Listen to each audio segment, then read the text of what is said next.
Hello everyone.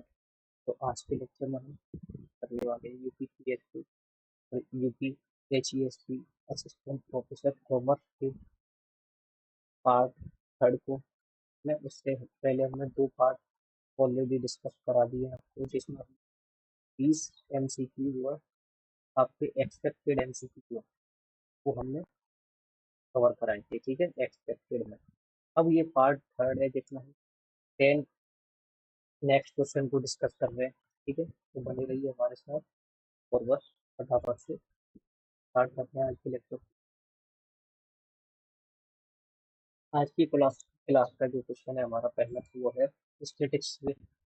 यहाँ पर question है हमारा कि परिकल्पना परीक्षण यानी कि हाइपोथेसिस टेस्टिंग में जो हमारा टाइप 1 एरर होता है ना, टाइप 1 त्रुटि जो होती है वो कब होती है। देखो, इसमें मैं दो चीजें आपको बता दूं। जब हम सही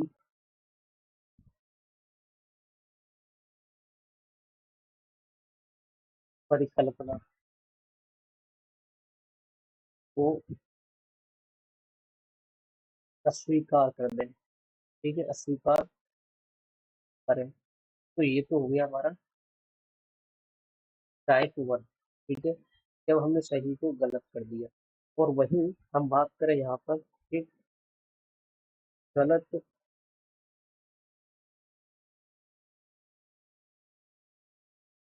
परिकल्पना को स्वीकार करना। ठीक है, स्वीकार करना, ये दो बातें आपको याद रखनी है।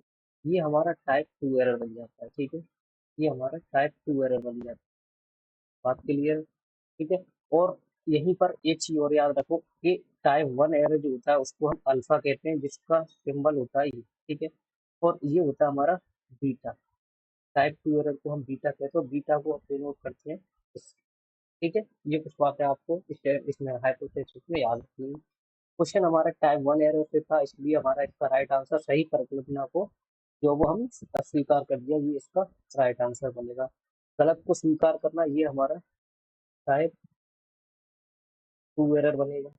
ठीक है, और ये हमारे अल्टरनेट का कोई मतलब नहीं रहता। ठीक है, देखो मैंने यहाँ पर लिख भी रखा है कि सांख्यिकी में टाइप 1 एरर जिसको हम अल्फा कहते हैं तब होता है जब शोधकर्ता सही परिकल्पना को अस्वीकार कर देता है। ठीक है, यानी कि rejecting H0 when is actually true, जब वो वास्तव में ट्रू था तब भी हमने उसको रिजेक्ट कर दिया। इसे हमने फॉल्स पॉजिटिव भी कहते हैं। यहाँ पर एक चीज और नोट कर लेना आप इसको। ठीक है, हम इसको फॉल्स पॉजिटिव भी कहते हैं, फॉल्स पॉजिटिव भी इसको कहा जाता है। और टाइप 2 एरर जो होती है हमारी, जब हम गलत परिकल्पना को स्वीकार कर लेते हैं, एक्सेप्टिंग H0, यानी कि जिसको हमने रिजेक्ट करना था उसको एक्सेप्ट ही कर लिया हमने, इसको हमने फॉल्स नेगेटिव कहा जाता है। ठीक है, इसको टाइप 2 को हमने फॉल्स नेगेटिव कहेंगे। ठीक है, ये चीज याद रखिए आपको। क्वेश्चन ये हुआ हमारा। अगला क्वेश्चन हमारा मार्केटिंग मैनेजमेंट से। क्वेश्चन है कि नए उत्पाद को जब हम बाजार में उतारते हैं तो उस समय जो शुरुआत में हमें ऊंची कीमत तय करने के बाद धीरे धीरे उसकी कीमतों को हम क्या कर देते हैं, कम कर देते हैं। जैसे होता क्या है कि स्टार्टिंग में हमने शुरुआती कीमतें तो क्या रखी थी, हाई रखी थी। ठीक है, उसके बाद हमने क्या करा कि धीमे धीमे हमने कीमतें फिर बाद में लो कर दी, जब हमने ग्राहकों को अपने साथ जोड़ लिया। तो ठीक है, तो उसको क्या कहते हैं, देखो, एक होती है प्राइस स्कीमिंग और एक होती है प्राइस पेनिट्रेशन। ठीक है, ये दो जो स्ट्रेटजी है हमारी मार्केटिंग की, प्राइसिंग की, ये दोनों आपस में अपोजिट बात करती है। ठीक है, पेनिट्रेशन का मतलब होता है जब स्टार्टिंग में हम लो कीमतें रखते हैं किसी भी प्रोडक्ट की एंट्री के समय, और स्कीमिंग का मतलब होता है जब हम कीमतें हाई रखते हैं। ठीक है, जब हम कीमतें हाई रखते हैं मार्केटिंग में। ठीक है, तो क्वेश्चन हमारा यही था कि जब नया उत्पाद मार्केट में आया था तो कीमतें हमने ऊंची रखी थी, तो इसका तो आंसर हमारा ऑप्शन नंबर 2 बनेगा, क्योंकि मलाई उतारने वाली कीमत जिसको हम कहते हैं प्राइस स्कीमिंग। और अगर यहीं पर अगर लो कीमतें रखी जाती तो इसका आंसर हमारा पेनिट्रेशन प्राइसिंग बन जाता है, यानी प्रवेश कीमत निर्धारण बन जाता है। ठीक है, साइकोलॉजिकल प्राइस में आपने वो देखा होगा, जैसे कि 199 किसी चीज का प्राइस है या फिर 799 है, तो ये साइकोलॉजिकल प्राइसिंग होती है। ठीक है, और मार्जिनल कॉस्ट प्राइसिंग क्या होती है, जहां पर हम अपने प्रॉफिट को भी कंसीडर करके तब उसकी कीमतें डिसाइड करके चलते हैं। ठीक है, इसका कुछ सॉल्यूशन आपको यहाँ पर मिल जाएगा। जैसे कि हम बात करें प्राइस स्कीमिंग की ऐसी रणनीति जहां पर कंपनी किसी नए और अच्छे उत्पाद को मार्केट में लाती है, जैसे कि एप्पल का आईफोन के लिए शुरुआत में तो कीमतें अधिक रखें, जैसे जैसे ग्राहक उनकी ओर आकर्षित हो जाते हैं, ग्राहकों की डिमांड पूरी हो जाती है, तो फिर उनको कीमतें कम करके वो बेचना चाहते हैं ना, मार्केट से कम कीमतों पर भी अपने प्रोडक्ट को निकाल देते हैं वो, ठीक है। और पेनिट्रेशन में क्या होता है कि हम तेजी से अपना हिस्सेदारी हासिल करना चाहते हैं, इसलिए हमें कीमत यहाँ पर क्या रखनी है, लो रखते हैं, ठीक है, शुरुआत में, जैसे कि जियो ने क्या किया था, स्टार्टिंग में फ्री था, फिर कुछ समय इन्होंने थोड़ा कम प्राइस चार्ज किया, और फिलहाल देखेंगे तो सबके इक्वल ही ला के रख दिया इसने प्राइस, है ना।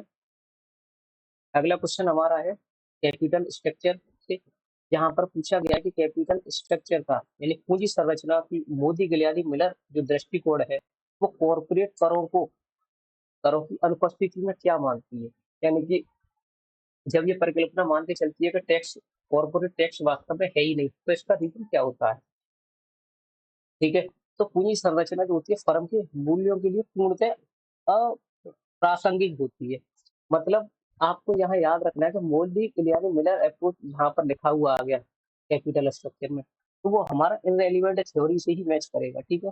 यानी कि ये अप्रासंगिक इन्होंने परिकल्पना इसकी दी थी, ठीक है। इन्होंने बोला था कि कोई टैक्स नहीं होता, कुछ नहीं होता, ठीक है, ऐसा इन्होंने बताया था कि कॉर्पोरेट टैक्स एब्सेंट होते हैं यहाँ पर, ठीक है।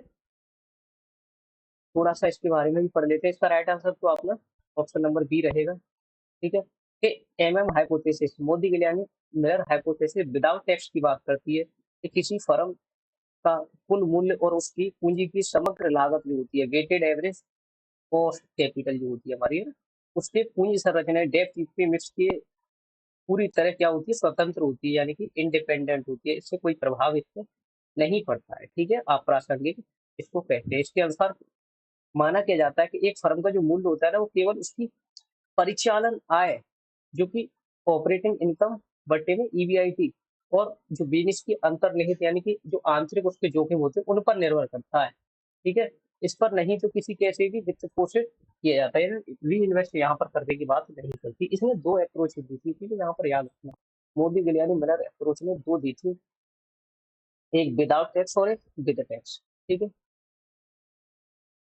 अगला क्वेश्चन हमारा साझेदारी संलेख से है, जहाँ पर पार्टनर्स लेखांकन से, सॉरी, यहाँ पर पार्टनर्स के बारे में क्वेश्चन हमसे करता है कि एक साझेदारी फर्म में नया साझेदार जब प्रवेश करता है तो जो एसेट्स होती है उनके मूल्य में होने वाली कमी को किस खाते में डेबिट किया जाता है। देखो हमसे क्वेश्चन तो ये कह रहा है ना कि किस खाते में डेबिट किया जाएगा, बट क्वेश्चन आपसे ये करे कि मान लीजिए चाहे तो उसमें ये लिखा हुआ हो कि नया साझेदार फर्म में आ रहा है, समझना बात को, ठीक है, चाहे ये लिखा हुआ हो कि पुराना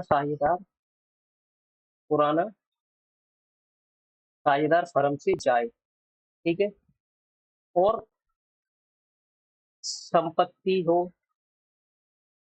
या फिर दायित्व की बात करें, चाहे तो ये इंक्रीज हो दोनों चीजें या फिर डिक्रीज हो, कहाँ जा दर्शाई जाएगी, डेबिट और क्रेडिट की बात करेंगे तो ये हमेशा पुनर्मूल्यांकन खाते में ही लिखी जाती है, ठीक है, चाहे तो घटे या फिर बढ़े। यहाँ डेबिट कह रहा था, अगर क्रेडिट की बात करता फिर भी हम इसी अकाउंट में जो है चीजों को डालते हैं। एक अपना होता है वसूली खाता, वसूली खाता बनता है फर्म की समाप्ति पर, यानी कि ये बनता है फर्म के समापन पर, ठीक है, फर्म के समापन की स्थिति में बनता है। और यहाँ पर क्या होता है कि यहाँ पर फर्म की जो संपत्ति होती है उन सबको बेचकर हम दायित्वों का निपटारा करते हैं, ठीक है। ये कुछ आप यहाँ पढ़ सकते हैं कि एक नए साझेदार के प्रवेश, सेवानिवृत्ति या फिर मृत्यु के समय संपत्ति दायित्वों के मूल्य में वर्तमान बाजार मूल्य में अगर हमें चेंज देखने के लिए मिल रहा है तो हमारा रिवैल्यूएशन अकाउंट में ही ट्रीट किया जाता है, ठीक है। और एक चीज और याद रखना कि चाहे आपका हो पुनर्मूल्यांकन खाता, चाहे आपका हो वसूली खाता, ये सब आपके नाम मात्र के ही खाते होते हैं, ठीक है, ये बात भी आपको याद रखनी है, ठीक है। अगले क्वेश्चन की ओर आते हैं कि प्रदर्शन मूल्यांकन की वह कौन सी आधुनिक विधि है, आधुनिक का मतलब क्या हो गया कि मॉडर्न, है ना, नई जो अभी फिलहाल चल रही है, ठीक है, आधुनिक, जिसमें कर्मचारी का मूल्यांकन हम जब करते हैं तो वरिष्ठों, सहकर्मियों, अधीनस्थों और ग्राहकों द्वारा करते हैं, यानी कि हम वहाँ सभी लोगों से पूछताछ करके ही किसी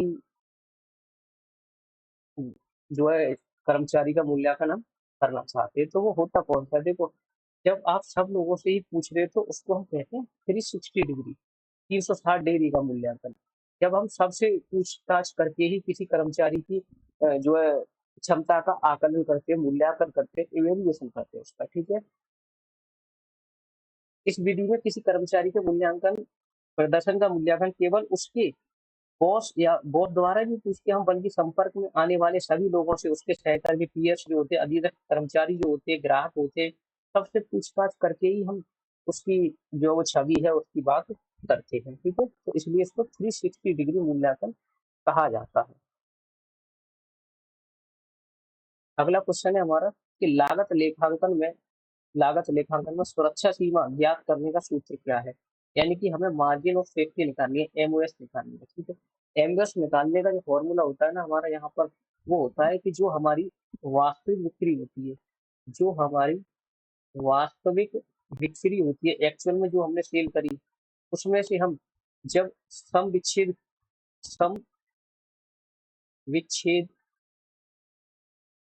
सम विच्छेद बिक्री को जब हम लेस कर देते हैं, ठीक है, तो हम एमओएस यानी कि इसका मतलब क्या होता है, सुरक्षा सीमा ज्ञात कर लेते हैं, ठीक है।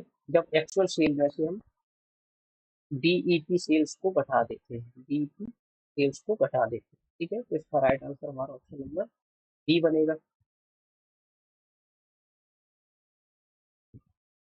ठीक है। यहाँ लिखा हुआ है कि सुरक्षा सीमा यह दर्शाती है कि कंपनी की वर्तमान जो बिक्री है, सम विच्छेद बिंदु जहाँ पर कोई लाभ या फिर हानि नहीं होती, उससे कितनी अधिक है, ठीक है। इस बात की हम बात करते हैं, क्योंकि सम विच्छेद बिंदु एक ऐसा पॉइंट होता है किसी भी फर्म का जहाँ पर उसको ना तो कोई प्रॉफिट होता है, ना तो कोई प्रॉफिट होता है और ना ही कोई लॉस होता है, ठीक है। नो लॉस नो प्रॉफिट की कंडीशन। एमओएस क्या बता देता है, ये तो फॉर्मूला हो गया इसका। एमओएस जितना अधिक होगा व्यवसाय उतना ही सिक्योर होगा, सुरक्षित माना जाता है, क्योंकि बिक्री में गिरावट आने पर कंपनी जल्दी नुकसान की स्थिति में नहीं आती है, यहाँ से पूर्ति उसकी ऑलरेडी कर लेते हैं, ठीक है। अगले क्वेश्चन की ओर आते हैं।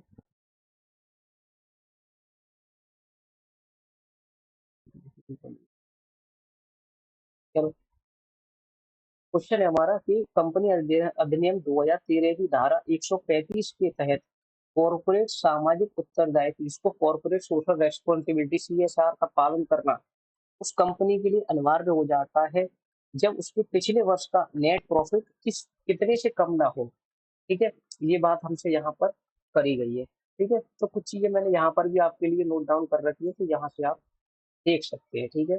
जैसे कोई भी कंपनी हो, मान लीजिए एक्स वाई जेड कंपनी है, एक्स वाई जेड कंपनी ने अगर कोई प्रॉफिट अर्न किया पिछले वर्ष, जैसे कि अभी हम बात करें तो अभी चल रहा है हमारा 2026-27, ठीक है, 2026-27 चल रहा है।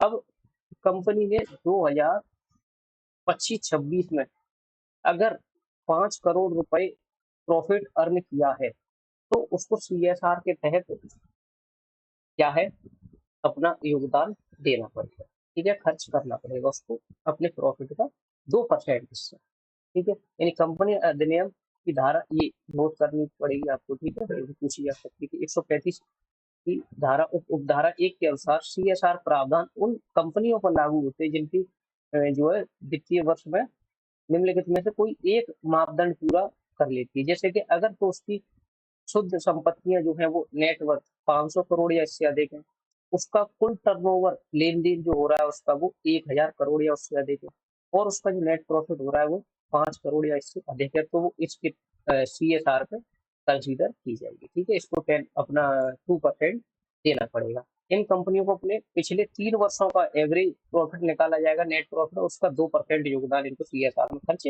करना पड़ेगा। जैसे यहाँ तो हम 5 करोड़ बता रहे थे, ऐसे ही इसके पिछले वर्षों के भी प्रॉफिट रहे होंगे। जैसे मान लो यहाँ 5 है, पिछले इससे पिछले वर्ष 10 करोड़ रहा हो, यहाँ 5 था, और एक वर्ष और लगा लेते हैं जिससे पिछले वर्ष का मान लीजिए 5 करोड़ सकता है, यानी 3 वर्षों के जो प्रॉफिट हो गए इसके, है ना। अब ये तीनों वर्षों के प्रॉफिट यानी कि 20 करोड़ हो गया। इस 20 करोड़ का एवरेज निकाला जाएगा, एवरेज निकालने के लिए कितने ईयर है, यानी कि 3 ईयर की बात कर रहे हैं, तो 3 का भाग करके 6.67 जो है हम यहाँ पर ज्ञात कर लेंगे, ठीक है। तो इस आधार पे इनको जो 6 करोड़ 67 लाख कुछ और फिर इसका 2% निकाल कर इन्वेस्ट कर देंगे। ठीक है। अगला क्वेश्चन हमारा बैंकिंग एंड फाइनेंस से है। यहाँ पर क्वेश्चन है कि अंतरराष्ट्रीय बैंकिंग में बेसल मापदंड जो होता है हमारा, बेसल नॉर्म जो होते हैं, मुख्य रूप से बैंकिंग क्षेत्र की किस समस्या और पहलू से संबंधित होते हैं। ठीक है। तो जो बेसल नॉर्म होते हैं वो हमारी रिस्क और कैपिटल एडिक्वेसी यानी कि जोखिम प्रबंधन को, जोखिम को मैनेज करना, और हमारे पास जो पूंजी होती है उसकी पर्याप्तता की बात जो है वो की जाती है इसमें। ठीक है। जोखिम प्रबंधन और पूंजी पर्याप्तता की बात यहाँ पर हम करते हैं, यानी बेसल नॉर्म यानी बेसल अकॉर्ड भी हम इसको कहते हैं, मापदंड। ठीक है। बेसल अकॉर्ड भी हम इसको कहते हैं। कि इनका प्राथमिक उद्देश्य होता है कि वित्तीय जो हमारा फाइनेंस का सिस्टम जो होता है उनको झटकों से बचाना है ना, जो बीच में रेसे में आ जाते हैं उनसे बचना। ठीक है। पूंजी पर्याप्तता अनुपात जो होता है हमारा बनाए रखने के लिए बैंकों में ऋण जोखिम और बाजार जोखिम और परिचालन जोखिम से बेहतर प्रबंधन पर केंद्रित होता है। ठीक है। और वर्तमान में बेसल 3 मापदंड हमारा लागू है। बेसल 1 आया था, एक बेसल 2 आया था, उसके बाद बेसल 3 आया था। इसकी सेपरेट वीडियो आपको मिल जाएगी, कमेंट में बता देना अगर डिटेल में आपको ये बेसल नॉर्म पढ़ने हैं तो। ठीक है। 3 बेसल थे इसमें। अगला क्वेश्चन हमारा इनकम टैक्स से है, जहां पर क्वेश्चन है कि आयकर अधिनियम की धारा 54 के तहत दीर्घकालीन पूंजीगत लाभ, जिसको लॉन्ग टर्म कैपिटल गेन कहते हैं, उस पर कर छूट जो होती है हमारी एग्जेम्पशन केवल तभी मिलेगी हमें जब हमारी बेची गई या फिर ट्रांसफर करी गई संपत्तियां जो क्या होनी चाहिए इसमें से, है ना। तो जो आवासीय मकान संपत्ति हमारी होती है ना, रेसिडेंशियल हाउस प्रॉपर्टी होती है, उसमें छूट मिल जाती है हमें, कर में छूट मिल जाती है अगर हमने इसको ट्रांसफर या फिर जो वो बेच दिया है तो। ठीक है। यानी आवासीय मकान संपत्ति के बारे में ये बात कर रहे हैं कि आयकर अधिनियम की धारा 54 के तहत विशेष रूप से व्यक्तियों यानी इंडिविजुअल हो गया कोई, या फिर हिंदू अनडिवाइडेड फैमिली हो गई, ठीक है, उसको कर में छूट मिल जाती है जब वे एक दीर्घकालीन आवासीय मकान को बेच देते हैं और उससे प्राप्त जो लाभ होता है इनको, उनको एक नए आवासीय मकान में खरीद में या फिर उसकी मैन्युफैक्चरिंग में लगा देते हैं, तो इन्वेस्ट कर देते हैं। ठीक है। यानी कि जो बेचा हुआ पैसा था उस पर जो प्रॉफिट हमें अर्न हुआ, तो उससे हम कोई दूसरी चीज क्या कर लेते, परचेज कर ले, या फिर हम उसकी जो वो मैन्युफैक्चरिंग में लगा दें। ठीक है? तो हमें टैक्स नहीं पे करना पड़ेगा उस पर। अन्य संपत्तियों जैसे कि सोना हो गया, कॉमर्शियल बॉन्डिंग होगी, उनको बेचकर हम आवासीय मकान खरीदने पर छूट, वो धारा हमारी 54 के एफ के तहत मिलती है। ठीक है। न कि हमारी 54 में जो होगा हमारा वो आवासीय मकान संपत्ति की बात करी जाती है। ठीक है। आवासीय मकान संपत्ति की बात करी जाती है। 54 एफ अगर होता तो हमारा सोना कॉमर्शियल बॉन्डिंग की बात करता, जो कि हमारा यहाँ पर लिखा हुआ था, ये हमारा किस में आएगा, ये 54 एफ में आता है। ठीक है। अगला क्वेश्चन है हमारा बिजनेस इकोनॉमिक्स से। क्वेश्चन है कि यदि किसी वस्तु की मांग की आय लोच एक से अधिक है, यानी इलास्टिक डिमांड एक से अधिक है और धनात्मक है, तो उस वस्तु की जो प्रकृति और सामान्यतः कैसी रही होगी। तो जो हमारी लग्जरी गुड्स होती है यानी विलासिता की वस्तु जो होती है, उस केस में हमारी जो डिमांड होती है, इन आय लोच होती है, वो हमारी धनात्मक होती है। यानी कि हमारी जैसे जैसे इनकम बढ़ती है तो हम उन चीजों की और ज्यादा अग्रेसिव हो जाती है। ठीक है। जो विलासिता की वस्तु, आरामदायक वस्तु जिनको हम कहते हैं। ठीक है। नेसेसिटी के केस में नहीं होता ऐसा, ना ही गिफिन गुड्स के केस में। यानी कि मांग की आय लोच हमारी बताती है कि उपभोक्ता की आय में परिवर्तन होने पर हमारी मांग में क्या प्रभाव पड़ रहा है। यानी कि आय लोच में तो केवल आय में परिवर्तन से हमारी डिमांड को देखा जाता है, और विलासिता की वस्तुओं में आय हमारी जैसे जैसे बढ़ जाती है, इनकी मांग, है ना, इनकी मांग आय की तुलना में कहीं अधिक तेजी से हमारी बढ़ जाती है। यानी कि हमारी इनकम तो चेंज हुई, मान लीजिए 10 के से 20 के, लेकिन हमारी जो डिमांड थी वो एकदम से पीक पर पहुंच जाती है, यानी कि ज्यादा ही हमें चेंजेस देखने के लिए मिल जाते हैं वहां पर। ठीक है। जो नेसेसिटी की बात कर रहे थे ना हम, यहाँ पर नेसेसिटी के केस में हमारी जो धनात्मक तो होती है लेकिन हमारी एक से कम होती है ना, आवश्यक वस्तुएं जो होती है उसमें एक से कम होती है हमारी डिमांड, और ये तो एक से ज्यादा की बात कर रहा था तो वो विलासिता में आ गया।